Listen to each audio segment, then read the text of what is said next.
I had the privilege Tuesday night of being at the Reicher Scholars Dinner, and if you aren't familiar with that program, it is absolutely an amazing program, and this young man that you just heard from, I think, exemplifies exactly what Roger and Margaret Reicher were thinking when they established that scholarship program, and it embodies in so many ways the things that all of you, as members of the Morgan and Laurie Society, represent to us, people who contribute incredibly generously to help make this university everything that it is. And so I hope you'll accept, along with Brett and Kim and every member of Colorado State University, I hope you'll accept my thanks for all that you've done for us. All of our interactions with you need to begin and end with this deep and heartfelt expression of our gratitude. So let's give all of our Morgan and Laurie Society members a round.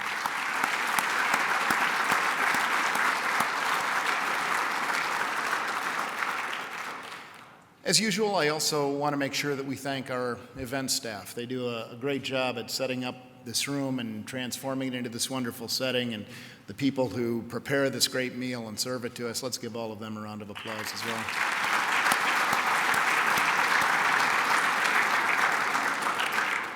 So many of you know that typically when I give a speech for an event like this, I'll focus on the theme of the evening, and the event staff chose the theme this evening, which is around this place and space. But I'll also, as you know, try and work in sort of events that are currently on my mind, things that I'm thinking about.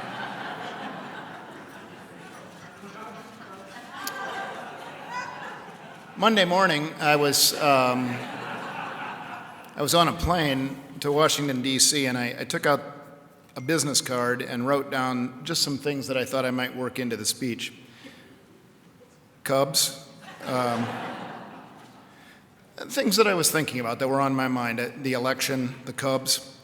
I actually put down the word anniversary. Some of you will remember that last year at this event, our oldest daughter was going to get married the next day, and I spoke about that. So I was thinking about their anniversary, and then I put down Cubs. I came back to the election, and then I thought I shouldn't focus so much on these politics, so I put down Lincoln, and then I put down what would Lincoln think of the Cubs. So we'll see if we can work all that in. The theme for tonight's event focuses on this space, and we sit tonight in the Russell George Great Hall. Russ George, I'm sure many of you know Russ. He came to Colorado State University from Rifle as a Boettcher Scholar. After doing his undergrad here, he went on to Harvard Law, came back, became a member of the bar, sat the bench, was the Speaker of the Colorado House of Representatives, served in 2 gubernatorial cabinet posts representing both natural resources and transportation in the state. And the Boettcher Foundation made the gift to name the space on his behalf, and he served as a longtime trustee of the Boettcher Foundation. And this great hall exists in, of course, what was originally Colorado A&M, as you heard from Brett, Colorado A&M's first standalone library. The building, of course, went through transitions, becoming the music building, and now it stands as a testament to our real reason for being, the success of the students who choose Colorado State University as their home, the success of students like Ariane who bring their talent and their motivation and who will use the opportunity to work with a world-class faculty to hone their skills and talents, to make the most of their lives, and will, we're quite positive, improve our lives and our society through their contributions. This building, again, with all of that change, symbolizes much about Colorado State, that while there is always change at a university, and while we're proud of that change and that change occurs for good reason, we like to also keep a connection to our history and to our heritage. And so that brings us back to this theme of library, the place where history is often captured at a university.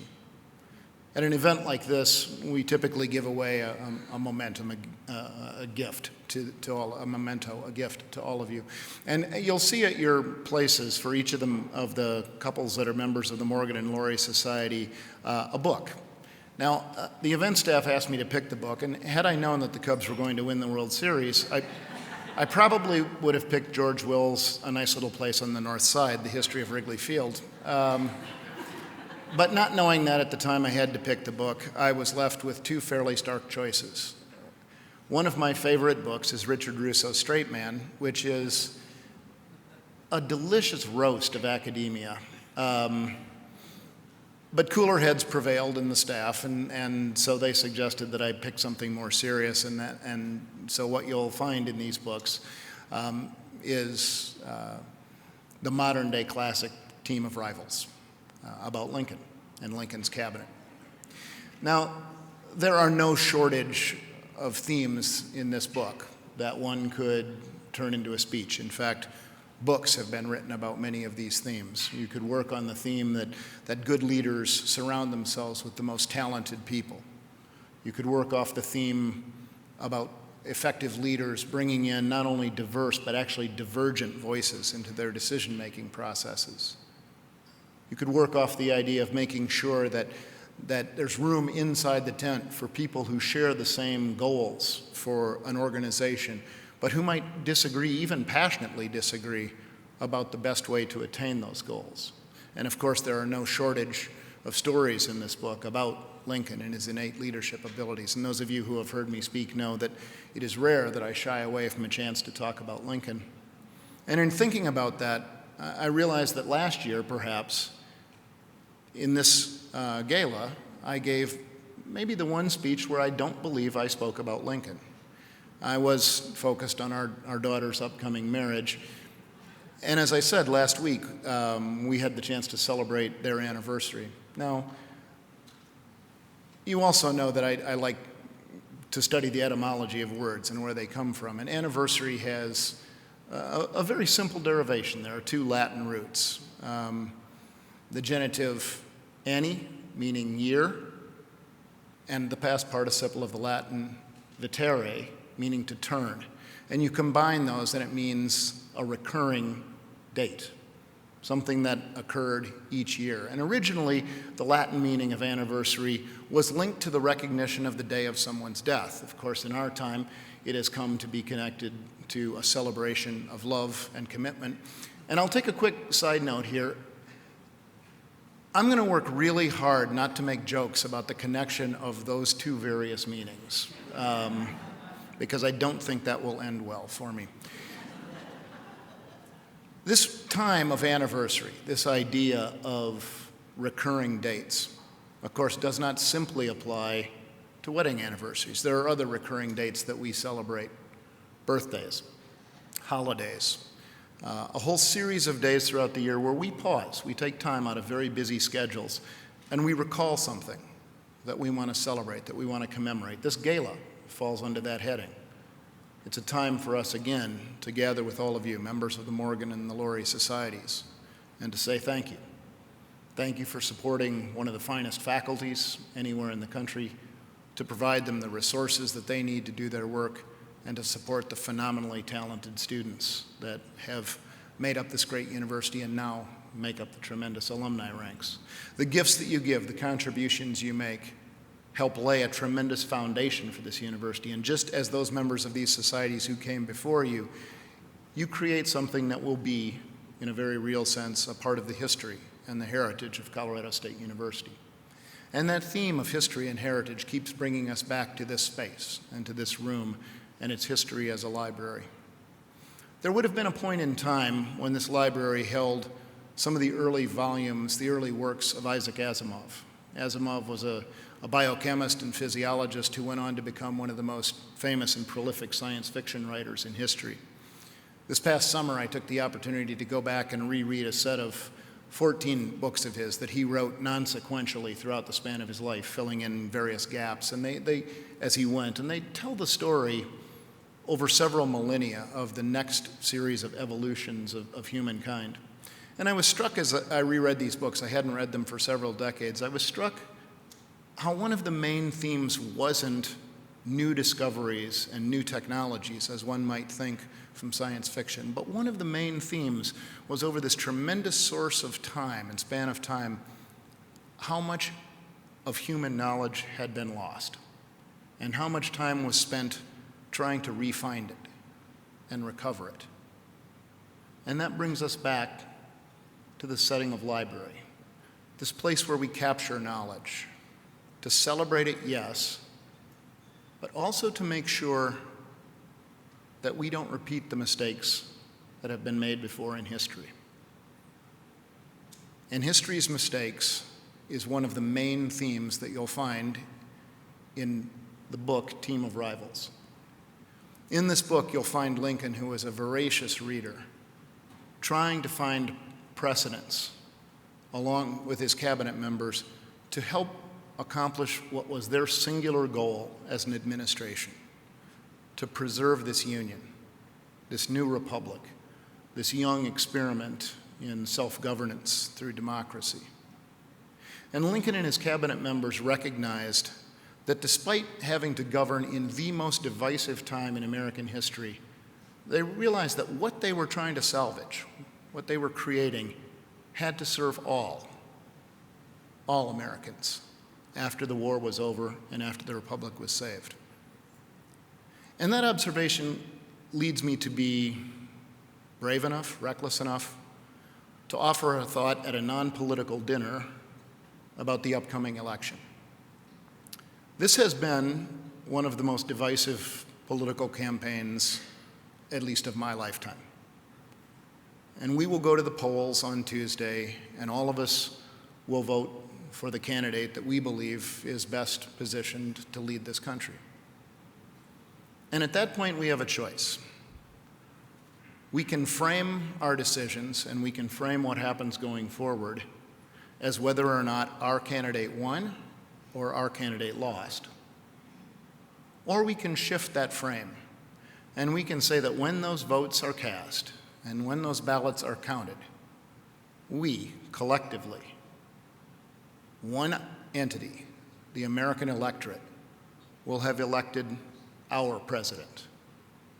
And we can do everything within our power to help that person succeed, because they will have no small task in front of them.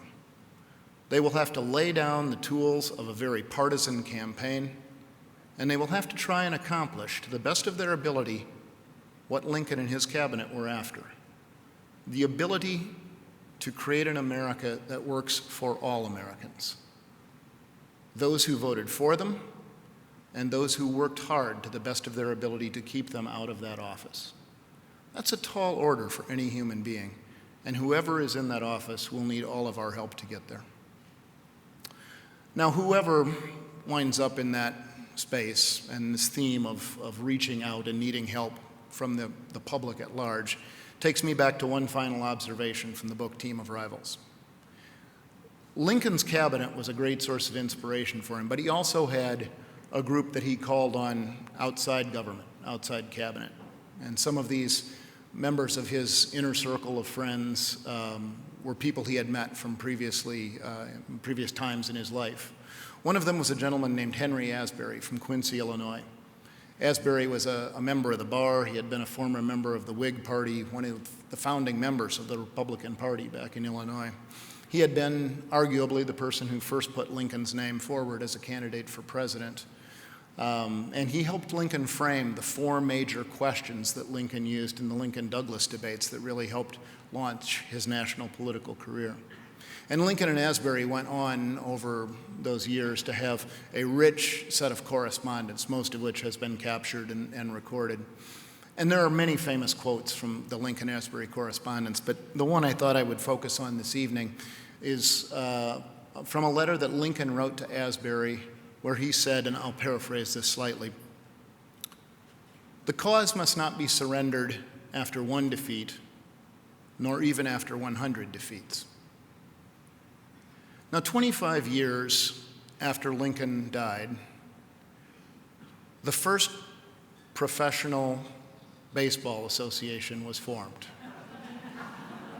One of the three founding teams was from Chicago. It was called the Chicago National Club.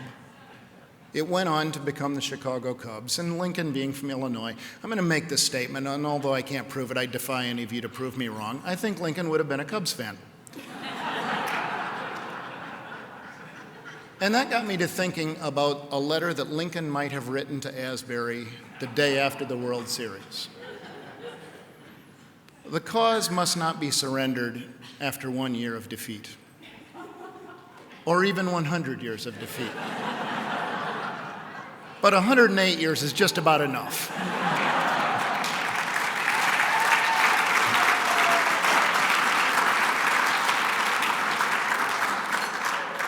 Now, having completed my foray through all of the items on my note list, so if you were playing speech bingo, you can call that out now. We usually end this speech with a toast. So I hope you will join me and raise your glasses. This is, as my emails, a rather long toast. It has 3 parts, so you might prop your elbow up. First, to perseverance in marriage, baseball, and American government. Secondly, to remembrance of those things dear to us that have made a difference in our lives, including all of you as members of the Morgan and Laurie Societies. And third, to the future. Through your help, Colorado State's is very bright. Cheers.